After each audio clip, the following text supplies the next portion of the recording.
Oh, got it. Now I'm having, that's not my next slide. What's going on here? Uh, hmm. Sorry.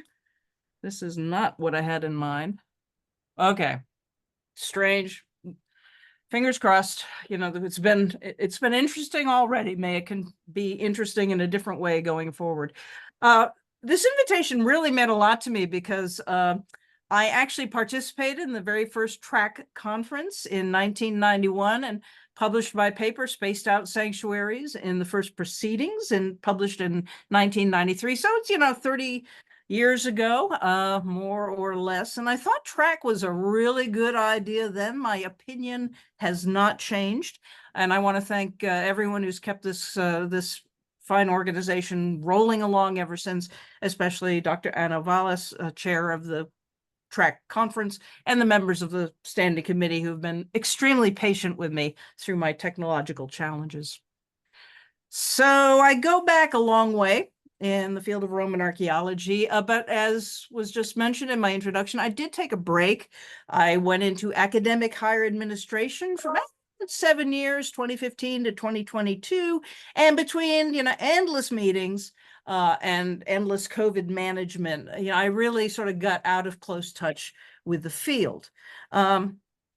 Now, I do want to just say, whenever you think about academic higher administration, I know everyone talks about it being the dark side and the wrong way to go. I would encourage you to be a little more generous. We often are trying to do good. So I tried to do good, and then I missed being an archaeologist. So I'm now back, and I'm at the University of Oklahoma, back in the field, and very happy to be so.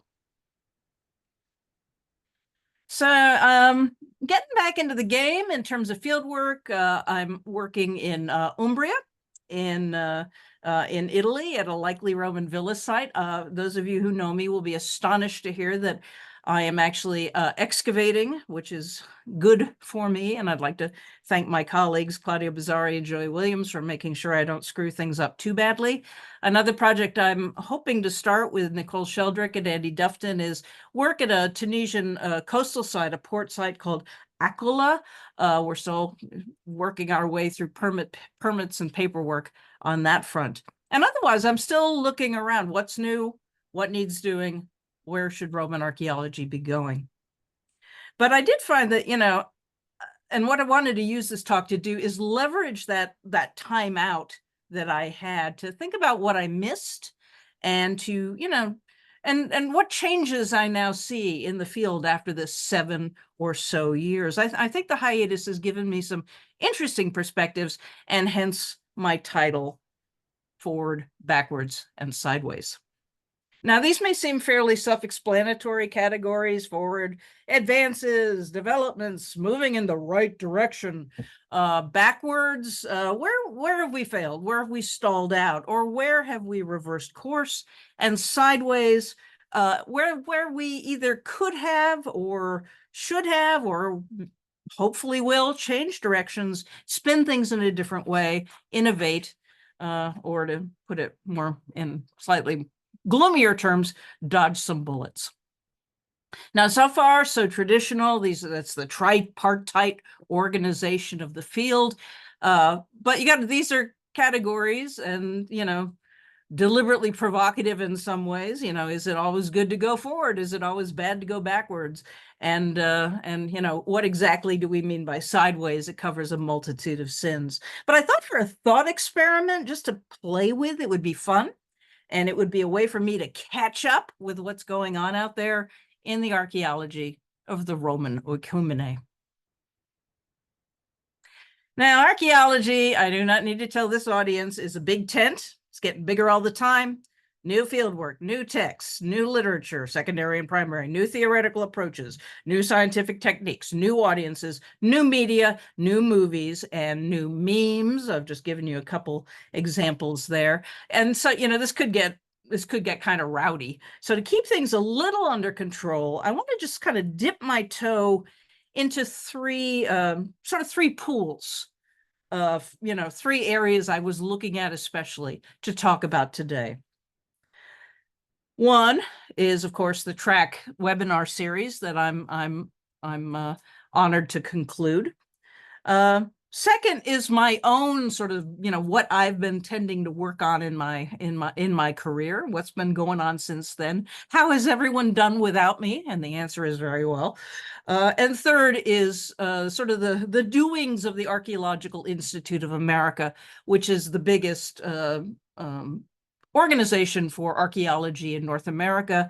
It's primarily got a Mediterranean focus, though actually it is now beginning to expand outward to other global archaeologies. Now, why these three areas? Well, one, because that went back to my faves when I first came back into the field. Track and trash, because of my respect for the endeavors, their mission, and because of the context of this webinar. And for the AIA, one reason I thought it was important to sort of focus on organizations, things that convene us, bring us together, allow us to work together, is that I think we're heading into some really bad times, and that organizational coherence and courage is going to be important to our field and to our civil societies. And I want to come back to that later. So, I'm going to, move around in no particular order. I just want to work through a few instances of these different directions. I'm sure you're all going to have your own roll call on what you would put as forward, backwards, sideways. And as was mentioned in the introduction, I want to hear comparisons. I want to hear compilation. What do you think is going forwards? What's not working? What should we be worried about? I am completely convinced we will not agree on everything, but we may learn something from the process. At least I certainly will learn something from the process. And I've asked the track steering committee to keep an eye, as I said, on comments and questions. Well, starting with me, what's been, happening in, let's say, a forward direction in my own research areas. This is one of the happiest things ever for me, is that interest and work in Roman Greece continues to grow apace. When I started, it was not really on the map, and now it's absolutely everywhere. Conferences, the research group at the National Hellenic Research Foundation, AIA sessions even. So, we're no longer the poor relation. I think Miguel Vercelli says there's still a sort of what does he call it? Leaning to the West in Roman archaeology, but I think we're fighting back. Now, whether, not cooperating together. Though, having said that, I'm not so sure the cross-regional discussions and comparisons in the empire, West and East, North and South, that doesn't seem to move forward as much as I might have hoped. And this is just a very quick sidebar, but another thing that's really pleased me is how Iberian archaeology, Spanish and Portuguese Roman studies has, really, all over the map now. That's been coming for a while, but just as one example, the famous pot with the Virgil quote, #1 sort of hit for the Journal of Roman Archaeology in terms of Twitter and excitement. And also, of course, I'd point out that 2 of the speakers in this year's seminar series came from Spanish institutions. As far as survey, my first love, regional survey, landscape archaeology. This map just indicates, the range of data sets that we now have across the Roman world, the Mediterranean world. The possibility this allows for wider syntheses or regional variabilities, now all these such attempts fraught with, difficulties, fraught with methodological and interpretive challenges. But I don't think that should put us off. What are we waiting for? So this is a great study, by the way, that just pulls, it's not specifically Roman, but it pulls an enormous amount of data together, which I think is extremely useful. Also, I would say we don't really talk about, survey so much anymore, or focus completely on methodologies as once we did. Now we talk more about landscape, or increasingly landscape approaches or landscape-based archaeology, which I think is healthy, and publications continue at a rate of knots on overarching topics like the Roman Empire, the impact of Rome on landscapes, or regional studies like, the South Anatolia landscape, or sort of more specific sort of problem-oriented studies like this Roman gold mining community in Lusitania. More precise angles, more precise questions where survey can be sort of zoomed in and useful. Probably, though, the biggest change is the explosion in our technological capacities. LiDAR, other forms of remote sensing. There was just a big workshop a couple weeks ago at the American School in Athens on LiDAR and landscapes and the archaeology of Greece. This is really, a game changer. This is not new. It's not just for jungles anymore, as a friend of mine once put it. But there's still a lot of work to do. The devil is in the details. It's not a silver bullet. It needs interpretation. And one thing that I like about it is that the technology is bringing together archaeologists from different parts of the world. The Llama Lab, for example, there you see the llama, is actually a group at the University of Texas, Austin, that deliberately brings together people who work in the ancient Mediterranean and people who work in the Americas. And that's an interesting and I think productive conjunction, and I'll come back to that. Memory studies. Here, two things have developed, continued to develop.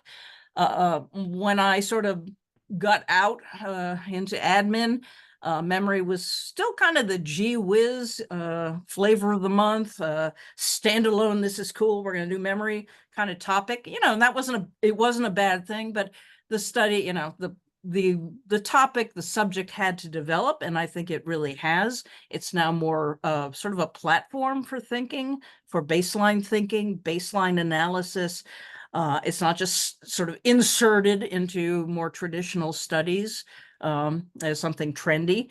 Overall, I think we see a more sophisticated use of concepts and an expansion in the sort of the approaches that are brought into the discussion, such as cognition and cognitive theory. And again, I would point to the part of the webinar series on experience epigraphy, applying cognitive theory to reading inscribed monuments. I think this is a very, very productive way forward. So that's me, and and I'm what I've been thinking about before, what I'm coming back to think about, and I have to say things have everyone has done just fine in my absence. Now, moving away from personal obsessions, just the very fact of what we're doing here, I know we've internalized it, we've normalized it. I can be sitting here talking to 100 people all over the world, simultaneously screwing up my technology and trying to make sense, and that's, I think we have to hold on to how new that is and how we need best to leverage it online and its opportunities. I mean, this is, say what you will about COVID. I think the forced adoption, general adoption of online forms of communication really has to be accounted as one of the big consequences that I think we are all still grappling with.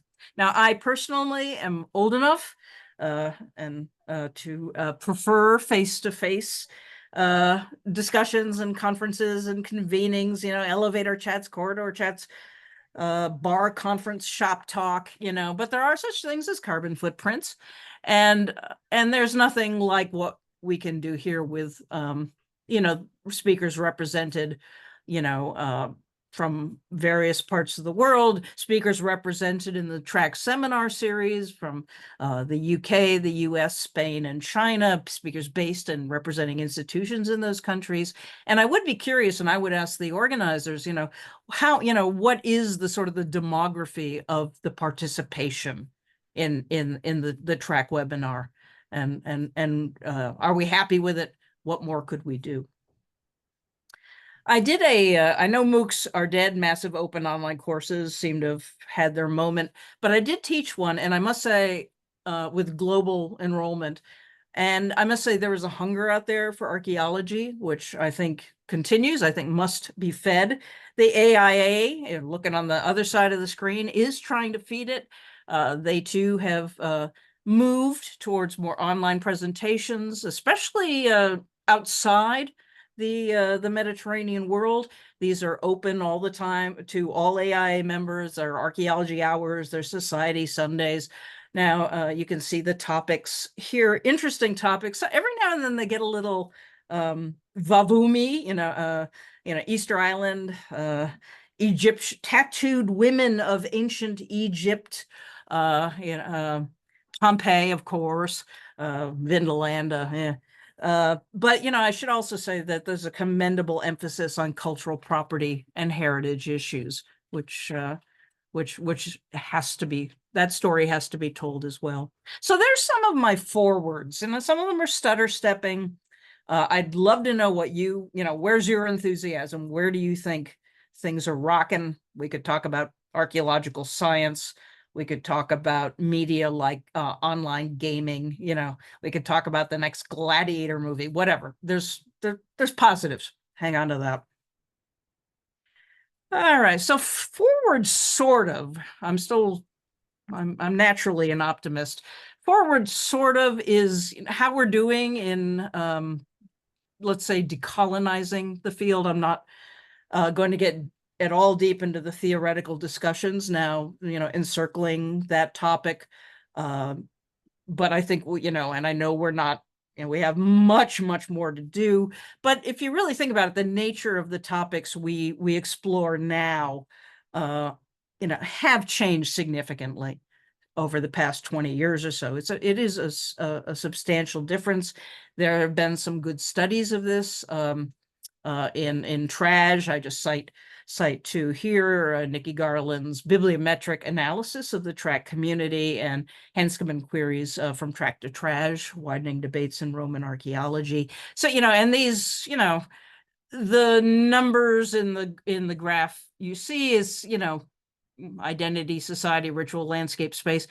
I think that's going to change. Gender is coming up the pike. There post-colonial is coming up the pike. There's we're moving, I think, in the right direction when it comes to producing new narratives that highlight, power imbalances, structural inequalities in the ancient world. We're looking at groups that we did not look at before, but never enough, and never enough.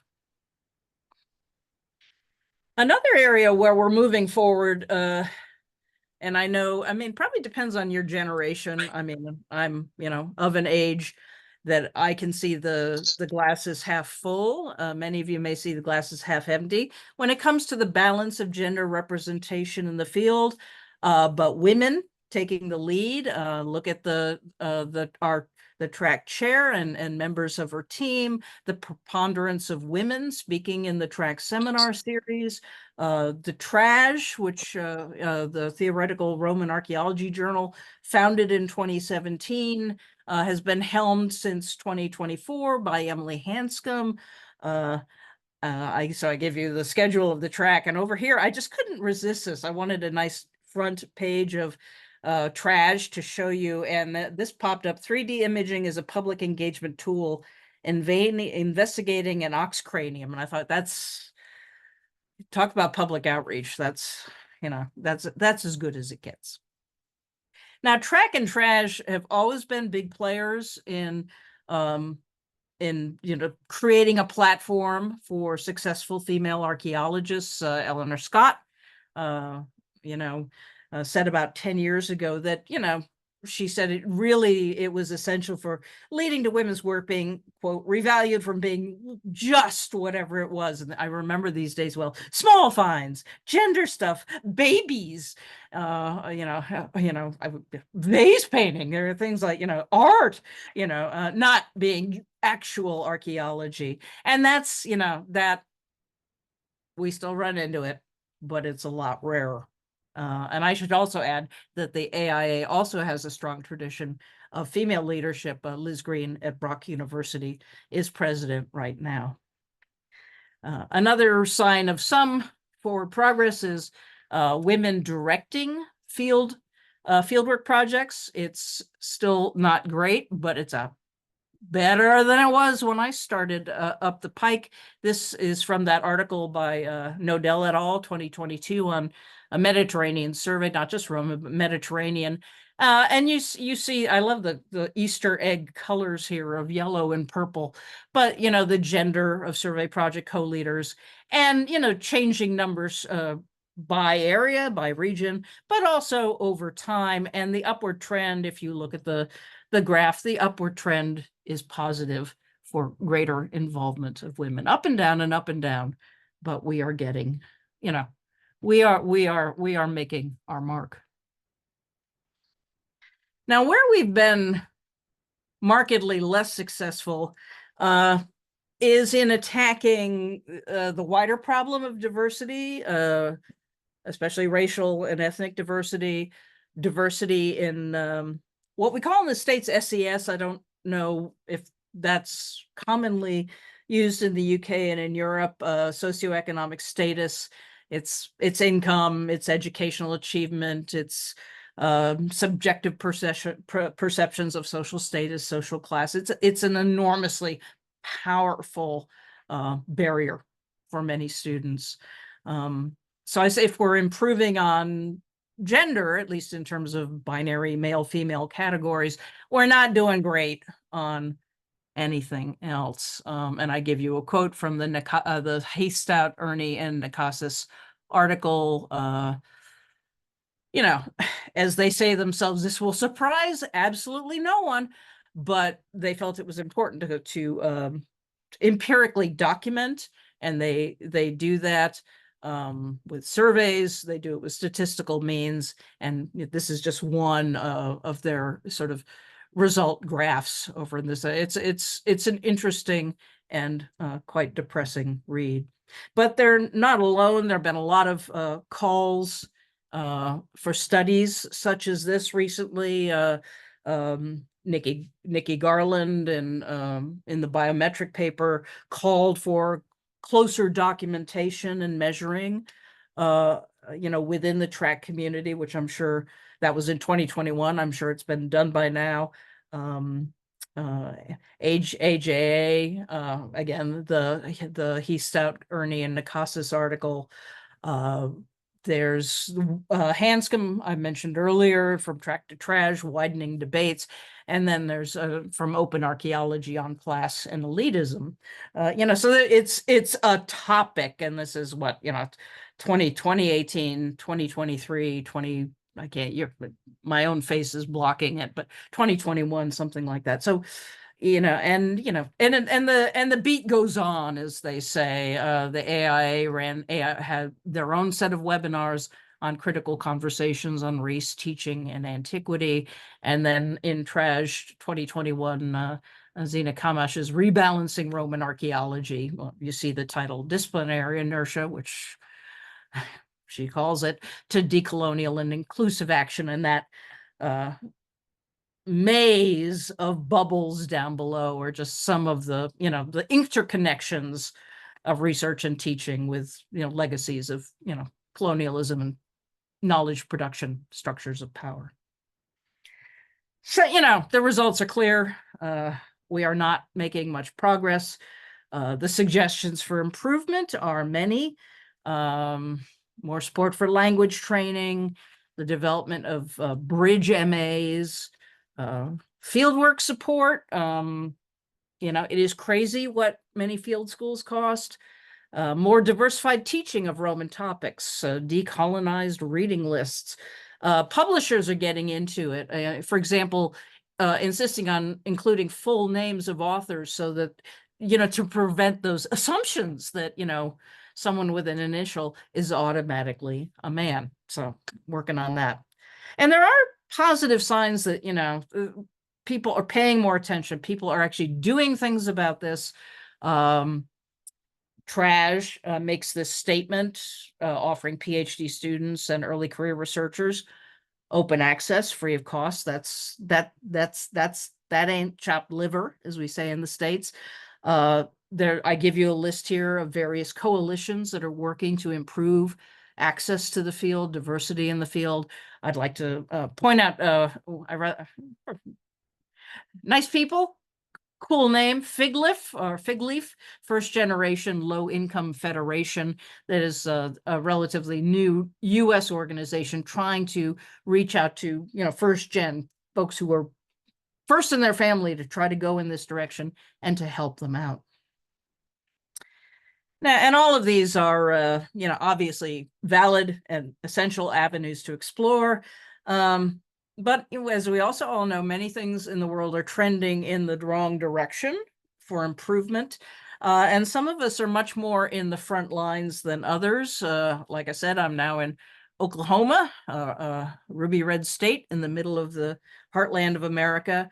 And some of us are much more in the front lines or the firing lines than others, with, for example, our state now banning, DEI programs, diversity, equity, and inclusivity programs. We are no longer allowed to do it or use it, which means we just work around it to keep doing it and using it.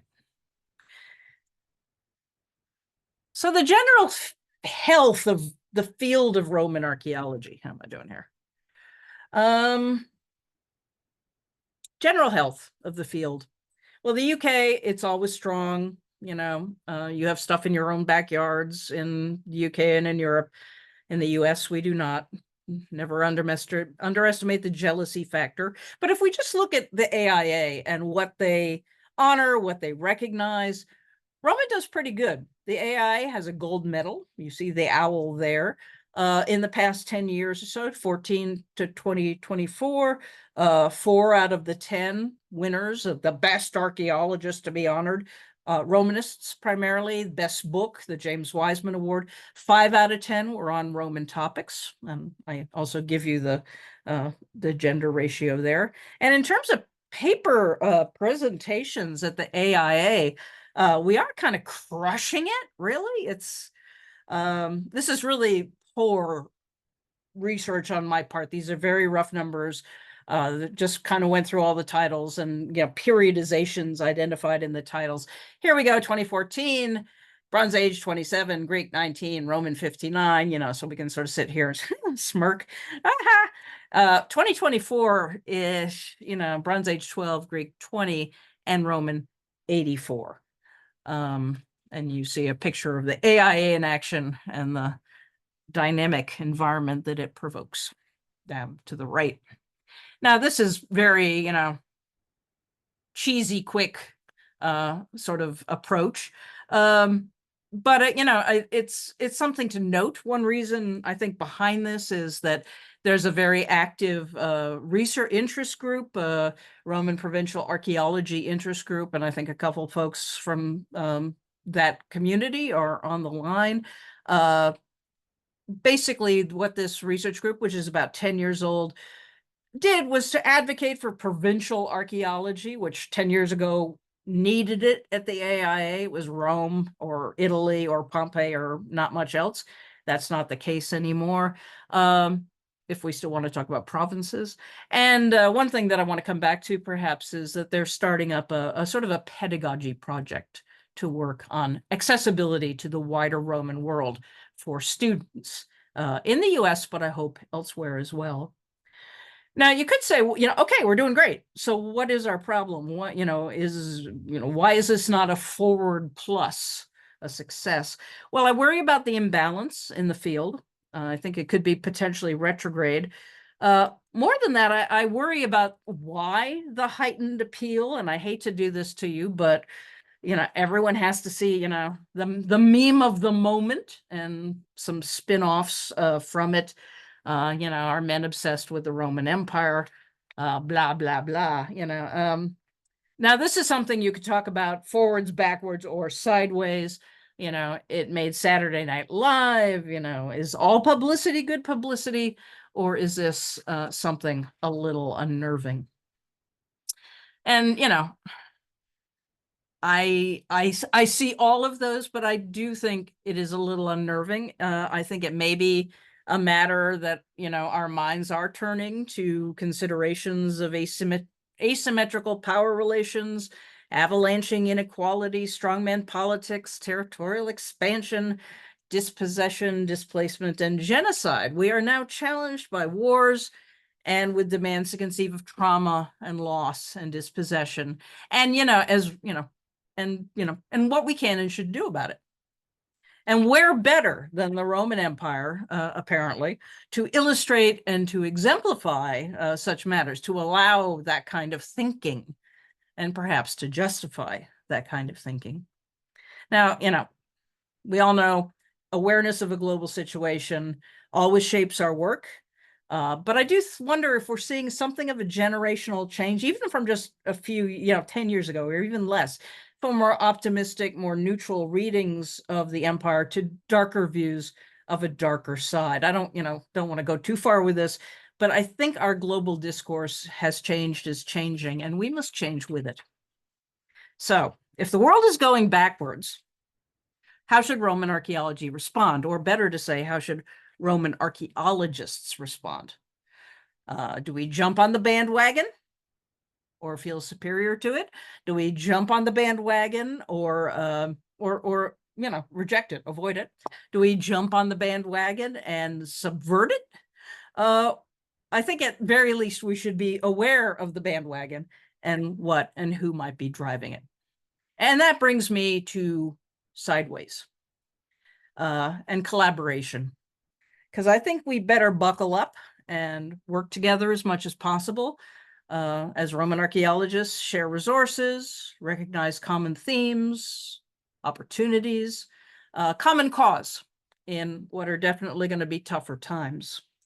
Now, this can take the form of academic collaborations within Roman archaeology, maybe more back and forth between the UK and Europe and the US, which seems a little less dynamic than it used to be. You can tell me if I'm wrong about that. More interaction, more playing off each other. Is the US more isolationist these days? You tell me. That's something to think about. For example, what could we do? We could do a track AIA joint session, or track rack AIA joint session, joint webinar series. Is there anything we can do between TRAJ and JRA or TRAJ and AJA? The pedagogy initiative, which I show you here, what the Roman Provincial Archaeology Interest Group is trying to do with, for example, the study by Kamash, which, looked very closely at Roman archaeology teaching and what it teaches and what it does not. So that's one thing we could do. Second thing is, broader academic collaborations. There are other archaeologists out there. Many of you already do this, but I think it bears repeating that we have a lot in common with archaeologists in other parts of the world. In Italy, we work with the Oklahoma Archaeological Survey. I mentioned the Llama Lab already. In the States, more and more Mediterranean archaeologists are doing local North American projects to train their students effectively, efficiently, and inexpensively. And that's, and with topics that cross, research topics that cross the two regions. Maybe we could do something funky at the Society for American Archaeology. I think we need, more scholarly interconnections. I thought this was a, really interesting study, Borderlands Frontiers, but basically, Hadrian's Wall and the border. If there's anything on the mind of Americans right now, it's the border. Studies of forced nomadism is another topic with enormous crossover potential. There's an EAA session coming up in August, thinking about, Roman imperialism in the Atlantic world, which, is a very rich topic, has been touched on, but I think there's much, much more to do there. And then there's, let me put it this way, moving to Oklahoma where better to think about coloniality and indigeneity than in Oklahoma, where there are 38 federally recognized tribes which were brought in from all over North America. This is the state where Killers of the Flower Moon took place. This is the state where Killers of the Moon was filmed. And so, it makes you think about just how, do we have more differences or similarities in the problems, the issues we are thinking about, and what we could perhaps work on together. I think it's another way to survive and maybe even thrive. One way, let's think about diversifying our field, engaging other colleagues, other students through expansion and collaboration, widening the circle. In other words, try coming at our problem of diversity sideways. Now, I could be wrong with a lot of this. As I said, I just came back. I'm still paddling. I'd forgotten how much time writing lectures takes and making PowerPoints, but I do welcome your thoughts, your revisions, your pitches for additional ideas. And I definitely hope that maybe the pedagogy group from the AIA could say a few things about what they're doing and see if there's interested partnerships over there. But other than that, for now, I thank you, and I look forward to seeing what you think.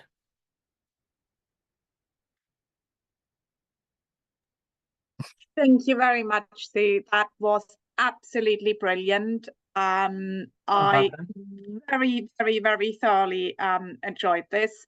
I just have to stop the recording. There we go. You want me to stop sharing?